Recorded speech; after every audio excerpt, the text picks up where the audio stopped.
Today's episode deals with a lot of things.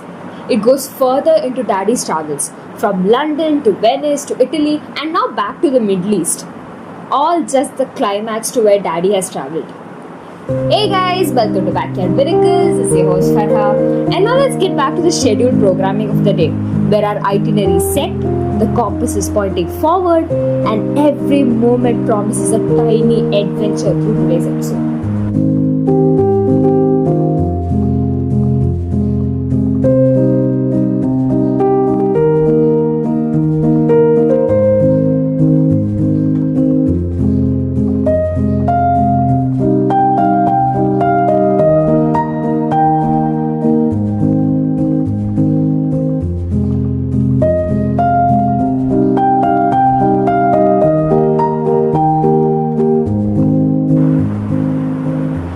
Let's pick up where we left off. In the previous episode, I had mentioned that Daddy traveled to multiple places like Paris and London and Geneva, Switzerland.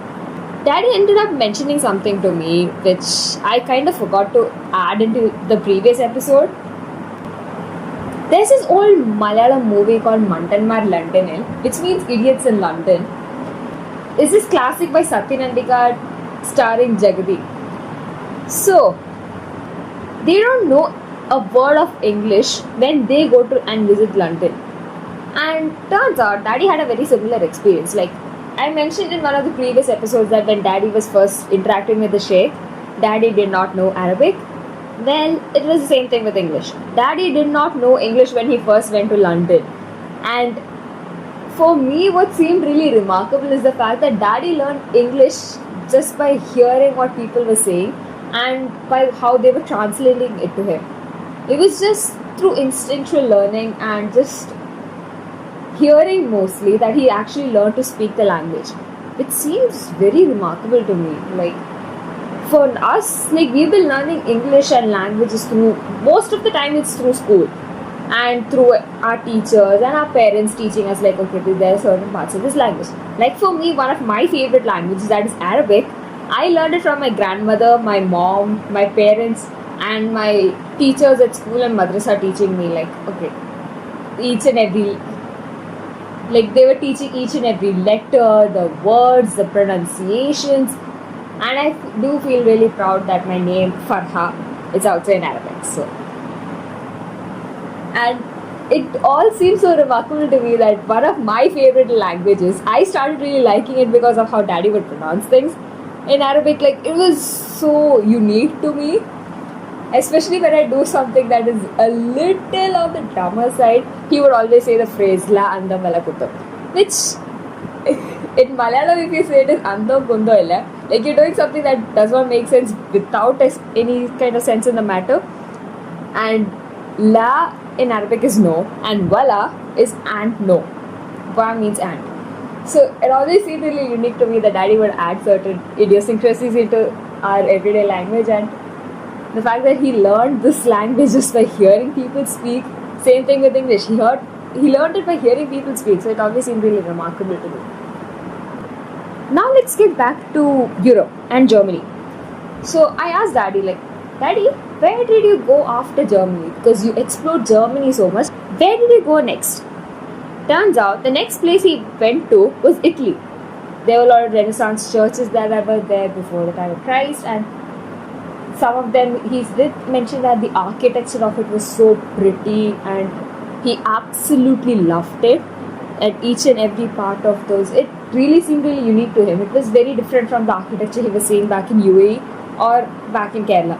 So it was something new for him to experience and he really loved it. And then he was like, you know, there's a place in Italy that has a lot of water. It's like, അത്രയും ഭയങ്കരമായിട്ട് ആ വെള്ളമുള്ള ഒരു പ്രദേശം ഇറ്റലിയിൽ. It's like, Daddy, are you talking about Venice? It's like, yeah, I'm talking about Venice. So, for me, it has been a place in my bucket list that I want to see Venice and I want to experience the gondola at least once. That they're reducing the gondoliers because of over tourism and people. And then a lot of gondolas were going around Venice and it was causing a lot of traffic issues there. But I would always love to experience it. And the thing was, Daddy did not know that about the terminology, that he did not really remember that it was called the gondola. But I was like, Daddy, are you talking about the boat where those people move it with the striped shirts and they move it with this long oar? It's like, yeah, that single oar one. The one that it looks a lot like the Vallam from Kerala. Because if you know, Vallam, it's actually carried by, I think, 2 oarsmen and they have single oars. So similarly, the gondola is also carried by people, but this time it's a single person driving the boat. So he's like, yeah, I got to actually sit in a gondola and visit Venice and then explore the place. And this is when I actually asked him about souvenirs, because you travel to a place, the first thing you think of is, what can I take from here that can actually be a souvenir?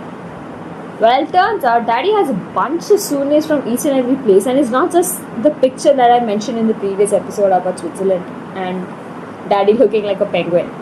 It was not just that picture. He had a piece of hotel stationery from Disneyland Paris.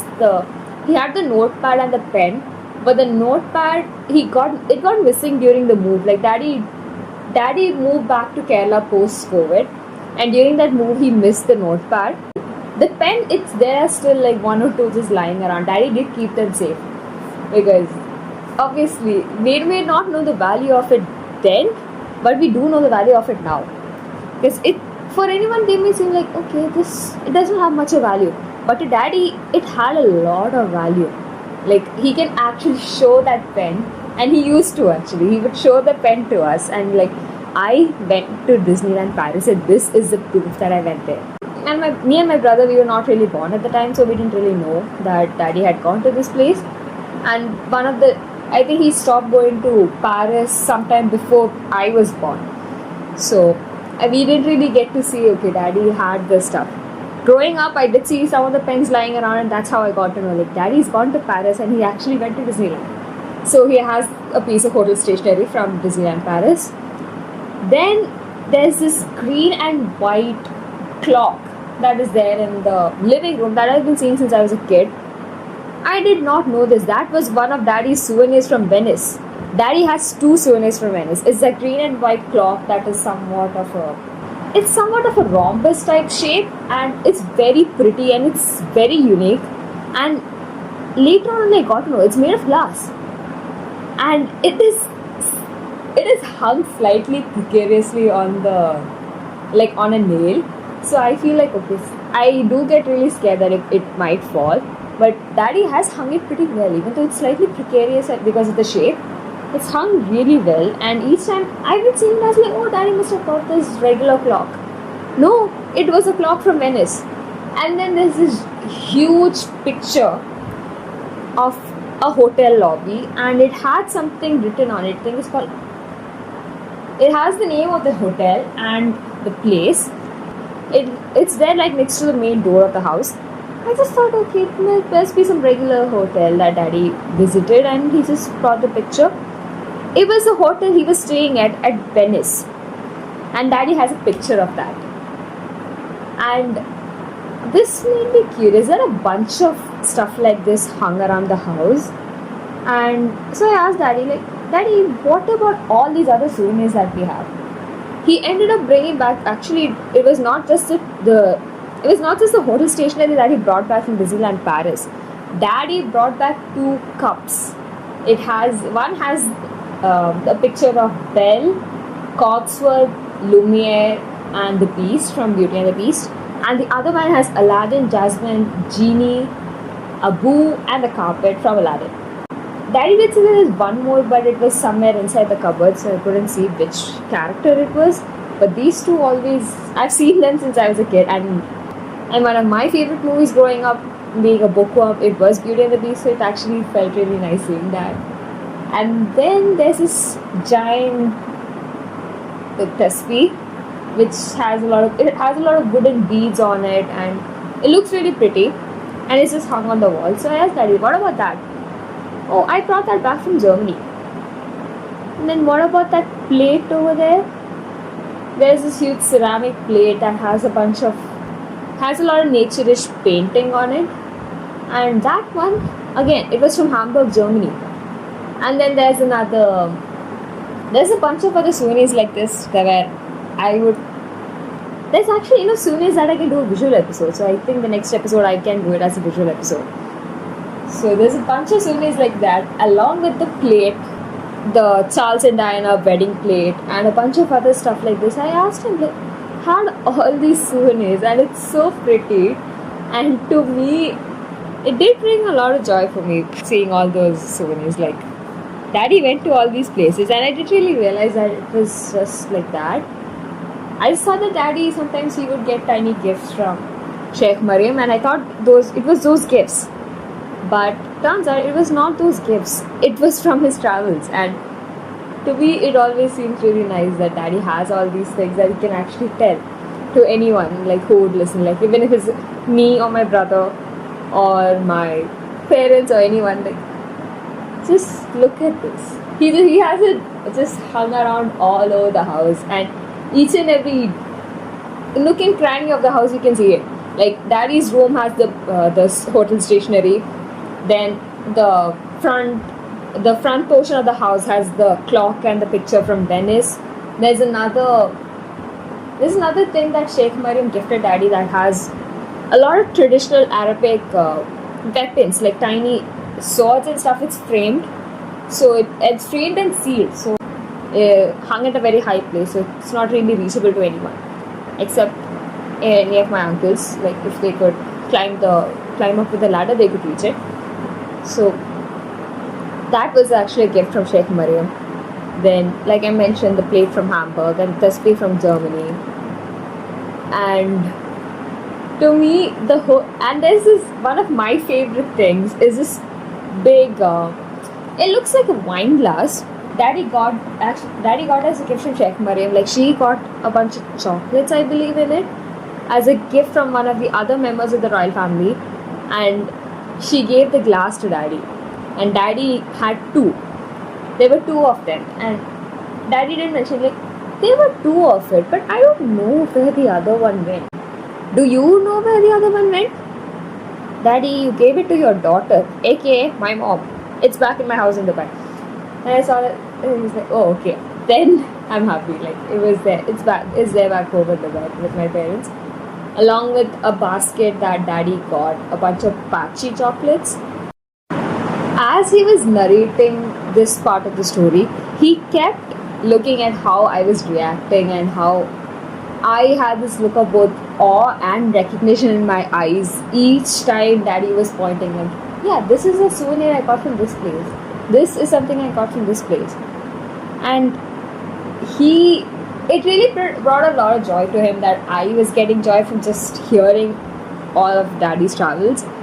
And those eyes held this moment of awe and happiness, and he was also slightly teary-eyed as he kept saying, because for him it was not only reliving some of his good memories, at the same time it really reminded him like how far I've come after all these years.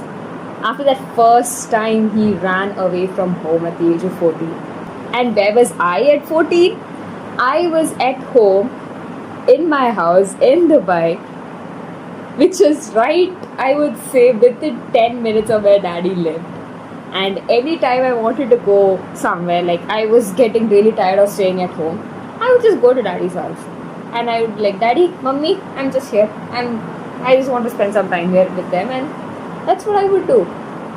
And for him, it just reminded him of those times. And for me, it gave me a glimpse of the amazing and really, really strong person that my grandfather is. That's all for today, guys. Thank you so much for listening. This is Farha signing off. We'll be back next Saturday with the next episode of Backyard Miracles, which is possibly the last. And stay tuned for that episode where I'll be showing the video gallery of each and every piece of souvenir that Daddy was able to bring back from each and every place. I don't have the pictures with me right now, so I hope I will have those in the next episode. And we'll see how things go. Okay?